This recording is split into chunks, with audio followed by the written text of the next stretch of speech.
अस्सलाम वालेकुम व्यूअर्स, मैं हूं याया खान और आप देख रहे हैं वॉइस ऑफ याया ऑफिशियल यूट्यूब चैनल।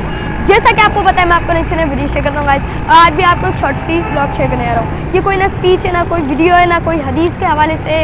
ये मैं आपको 2021 की पॉलिसीज़ के बारे में बताने लगा हूँ। तो गाइस, लोग ऐसे समझते हैं कि 2021 आ चुका है और इसकी नई पॉलिसीज़ हैं, यूट्यूब ने नई पॉलिसीज़ बना दी होंगी 2021 की। तो आप लोग घबराएं नहीं।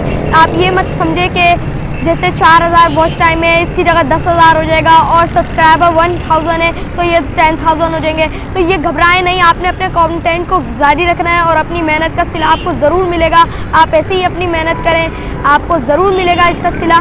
आप अपना कंटेंट बहुत अच्छा रखें, तभी आपके सब्सक्राइबर बढ़ेंगे, आपको मेहनत सपोर्ट करेंगे लोग। तो उम्मीद करता हूँ आपको ये वीडियो पसंद आए। अगर ये आपको पसंद आए, इसको ज़्यादा से ज़्यादा लाइक करें, शेयर करें, कमेंट करें और चैनल को ज़्यादा से ज़्यादा सब्सक्राइब करें। आप ही की सपोर्ट की वजह से मैं आज यहाँ तक हूँ।